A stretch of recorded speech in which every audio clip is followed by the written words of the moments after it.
हम लोग समझेंगे रेस्पिरेशन के बारे में। तो रेस्पिरेशन जो होती है हमारी बॉडी में कई सारी बायोकेमिकल रिएक्शन चलती रहती हैं, मेटाबॉलिक प्रक्रियाएं चलती हैं जो कि दो भागों में बांटी जाती हैं। एक होती है एनाबॉलिक, जिसके अंदर कंस्ट्रक्टिव काम होते हैं, एसिमिलेशन होता है, सृजनात्मक कार्य होते हैं जैसे ग्रोथ, रिपेयर, ये सब।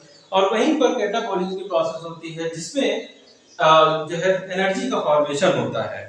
रेस्पिरेशन भी इसी प्रकार की एक प्रक्रिया है जिसमें सेलुलर फ्यूल का ऑक्सीडेटिव डिग्रेडेशन होता है। इसे यहाँ पर सेलुलर फ्यूल ग्लूकोज या इसी तरह से सिंपल शुगर्स हो सकती हैं।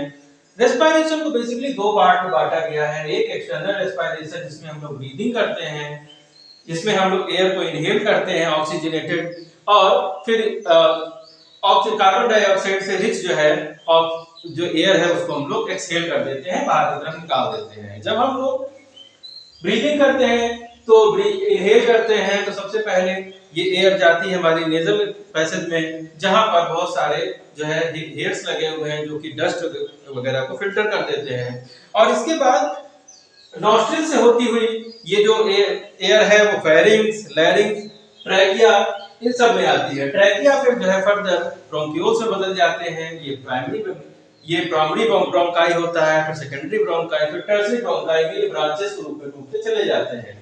और इसके बाद बन जाती है ढेर सारी ब्रोंकियोल्स। ये दो भाग में है।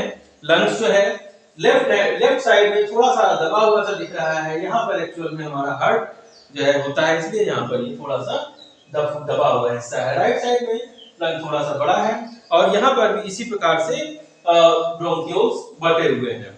ब्रोंकियोल्स के बाद जो एयर होती है वो जाती है एल्वोलाई में, जो कि 30 करोड़ होती है लगभग हमारे लंग्स में। और इनमें जो ब्लड है वो ब्लड जो है फिल्टर होने का काम करता है और फिर जाता है सेल्स में। तो जो एल्वोलाई है एक्चुअल में वहां पर पाई जाती हैं simple squamous epithelium.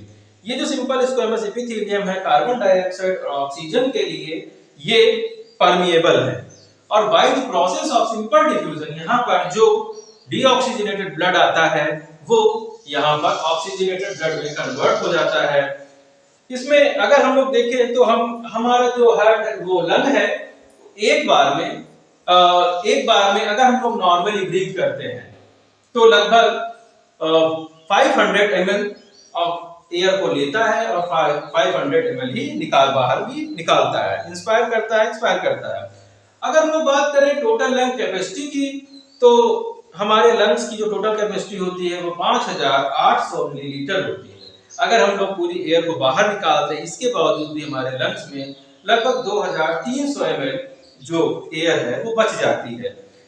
Breathing rate की अगर हम लोग बात करें तो एक मिनट में जो ह्यूमन है वो 12 से 15 बार जो है रेस्पायर करता है, इंस्पायरेशन और एक्सपायरेशन। इसको नापने के लिए स्पायरोमीटर का इस्तेमाल किया जाता है। रेस्पायरेशन दर को नापने के लिए स्पायरोमीटर का इस्तेमाल किया जाता है।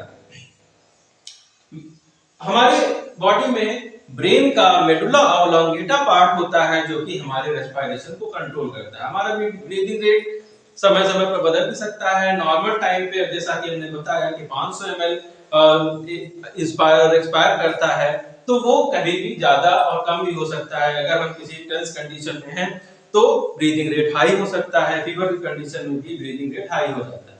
देखते हैं कि गैसेस एक्सचेंज इन लंग्स में किस प्रकार से होता है। तो सबसे पहले होता है ट्रांसपोर्ट ऑफ ऑक्सीजन, और ट्रांसपोर्ट ऑफ ऑक्सीजन सबसे जो प्लाज्मा है वो ऑक्सीजन का ट्रांसपोर्ट करने के लिए उतनी कैपेबल नहीं है, तो ब्लड आरबीसी के अंदर पाई जाती है हीमोग्लोबिन के अंदर क्षमता होती है कि वो ऑक्सीजन को बाइंड कर लेती है। हीमोग्लोबिन इस प्रकार से एक रेस्पिरेटरी पिगमेंट है जो कि ऑक्सीजन को कैरी करने का काम करता है। ये हीमोग्लोबिन इनवर्टिब्रेट्स में, मोलस्क एंड आर्थ्रोपोड्स में ब्लू कलर का होता है। यहाँ पर हीमोग्लोबिन की जगह हीमोसाइनिन पाया जाता है, तो इसका जो ब्लड का कलर होता है वो ब्लू होता है। वैसे तो हीमोग्लोबिन बैंगनी कलर का होता है, लेकिन जब ये ऑक्सीजन के साथ मिक्स हो जाता है तो ये रेड कलर का बन जाता है, इसीलिए हमारा जो ब्लड है वो रेड कलर का होता है। 100 ml ब्लड में 15 ग्राम हीमोग्लोबिन पाई जाती है और 1 ग्राम हीमोग्लोबिन जो होती है 1.34 ml ऑक्सीजन को कैरी करती है। इस प्रकार से 100 ml ब्लड में 20 ml ऑक्सीजन होती है। ये 20 ml ऑक्सीजन 5 ml जो चली जाती है वो टिश्यूज में और 15 ml चली जाती है ब्लड में।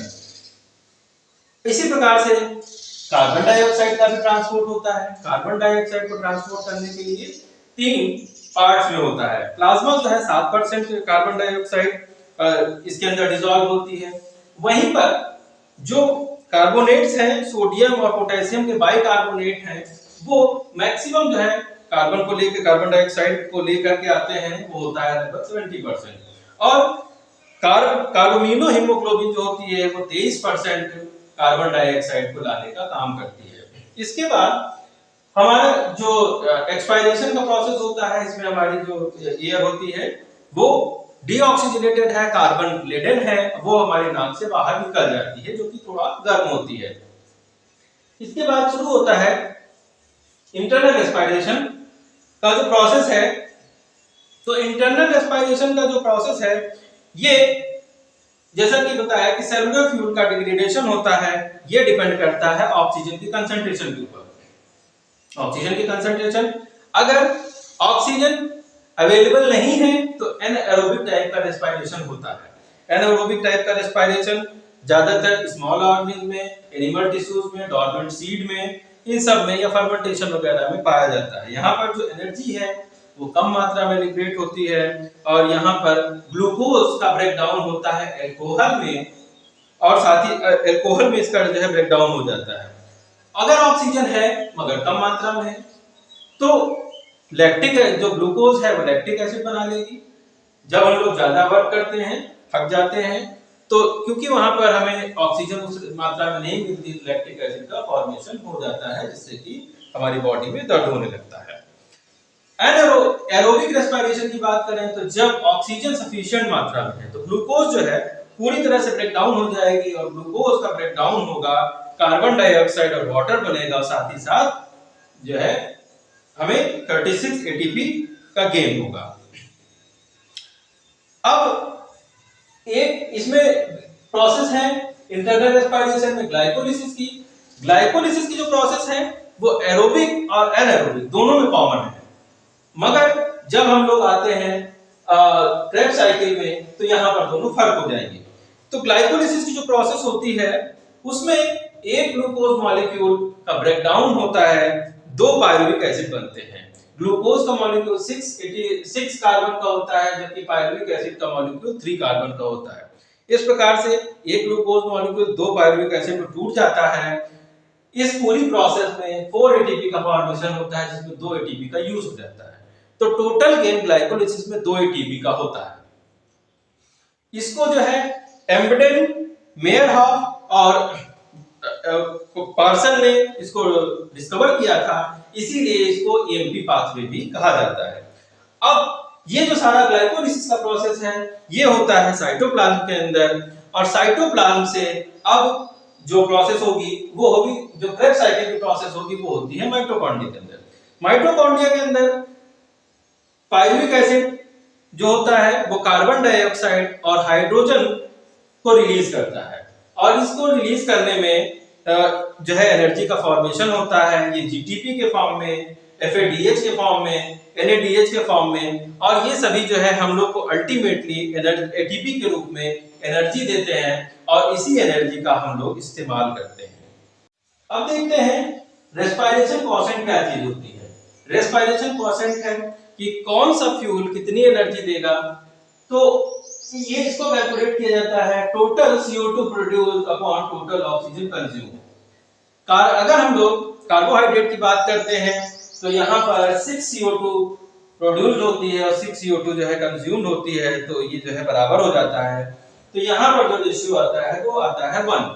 वहीं पर अगर हम लोग प्रोटीन की बात करेंगे तो प्रोटीन में जो है रेस्पिरेशन, प्रोटीन और फैट में, इन दोनों में जो रेस्पिरेशन क्वोशिएंट होता है उसकी जो मात्रा होती है वो 1 से कम होती है, क्योंकि यहाँ पर ऑक्सीजन जो कंज्यूम्ड होती है वो ज्यादा होती है, CO2 प्रोड्यूस होती है वो कम होती है।